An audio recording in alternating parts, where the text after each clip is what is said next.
Jordan Poyer's right. New York, high taxes, not a lot of sun, cold weather, tough to play here. So how is it that we're able to attract guys like Von Miller and Shaq Lawson and Jordan Phillips back to Buffalo? And it really boils down to making them the best versions of themselves. Although they don't really like it here, they don't like the area, I think it's important to understand exactly what's going on and discuss whether or not the Buffalo Bills are going to be screwed for the future here. New renderings came out with this new stadium, state-of-the-art stadium here in Buffalo, taxpayer dollars. Really not a lot of input from the fans, I would say. I don't know. I thought we were going to have input on that. I don't know what happened to that. But a lot more renderings are coming out. And an open-air stadium indeed. I can't imagine these things are going to be stopping the snow and rain from the fans as well. You guys could check the pictures and the renderings there. But we need to understand, like, how is it that the Buffalo Bills were able to bring Von Miller here and some other free agents? And it's because the Buffalo Bills are winning. We are been perennial winners. We're always in the talks of potentially getting to the Super Bowl and getting in the playoffs. But what happens when that winning stops? What happens when the Buffalo Bills are in a little bit of transition, right? Are we going to be able to bring in those free agents? We're not going to be able to do it. We're not going to be able to do it. So I think building a stadium, an open-air stadium in New York, where it's already hard to draw players. I mean, Jordan Poyer said it best. I mean, high taxes. I want to play somewhere where not half my paycheck disappears. I get it. You know, I want to play somewhere where the sun shines a little bit. I get it. And first things first, I just want to say Jordan Poyer deserves this. Jordan Poyer deserves more money. He deserves to be in an area that's well suited for him and his family. Coming here with the chip on his shoulder, breaking that 17-year playoff drought, instilling a culture here with Sean McDermott, I think that is absolutely huge. He will forever be a Bills Mafia OG. And that's the one point I want to make in this. We know the players that Brandon Beane and Sean McDermott have been seeking are players with chips on their shoulders, right? They have a chip on their shoulder, kind of flown under the radar. We're getting them for a great value, and we believe in our coaching. We develop these players. We turn Micah Hyde and Jordan Poyer into what they are, potentially the best safeties in the NFL, right?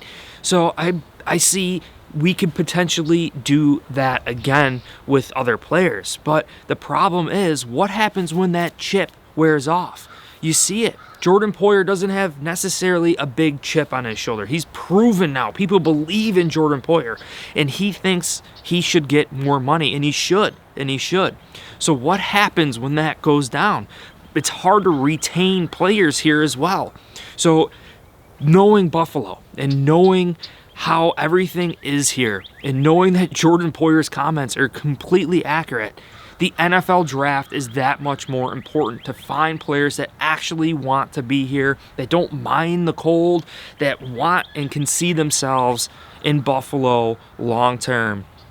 You know, it's so important to do that. And I think the Buffalo Bills really need to start focusing and doubling down on that so much more with this year's NFL draft. Diving into these players. You know, one player I've been eyeing up is Osiris Torrance, the offensive guard, a great offensive guard, powerful hands, a little bit slow off the ball, but such a great prospect. He would be dynamic for the Buffalo Bills at 27th overall, but I don't know him personally. I'm not Brandon Beane. I'm not going to be able to sit down and interview him personally and understand why he went to the Florida Gators. I mean, he grew up in Los Angeles, California, not a lot of snow, warmer weather. I mean, he's definitely got an edge to him, but I want to understand, like, do you mind playing in cold games? What are your feelings about the cold? Do you ultimately want to play somewhere warm?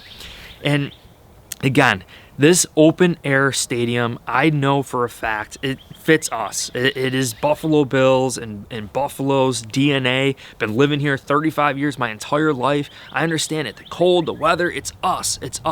But it's not the players. The majority of great athletes in this country come from the South, where they have great weather year-round, where they can play their sports year-round. You know, it's awfully expensive for kids up here You know, for example, I was a 4-time New York State tennis champion, and every winter we would have to go indoors, and I couldn't play as much because it was expensive. Kids in the South that I would play, they got to play year-round outside. You know, so it's very, very different. I think this stadium not catering to players, if we ever stop winning, it's going to be very hard to bring players here, and we got to start developing and drafting players that fit this area and this culture. And then the high taxes, knowing that we could pay a player $10 million, right? But a player in, say, Florida is going to get the same salary at $10 million. Well, really, they know they're going to get paid more by going to Florida because of the taxes. We don't have a lot going for us here in Buffalo, okay? We don't have the greatest area. We don't have a lot of attractions, right? Not the best in the world. So what is ultimately going to bring players here? They have to want to be here. They have to want to be here. So let me know what you guys think of this video. Please hit like, subscribe for future content, kind of bringing you different videos. I'm going to be traveling, looks like down to Florida Keys for at least a month, so you're going to be getting all sorts of different backgrounds behind me. Subscribe. Check you guys soon. Go Bills. Peace out.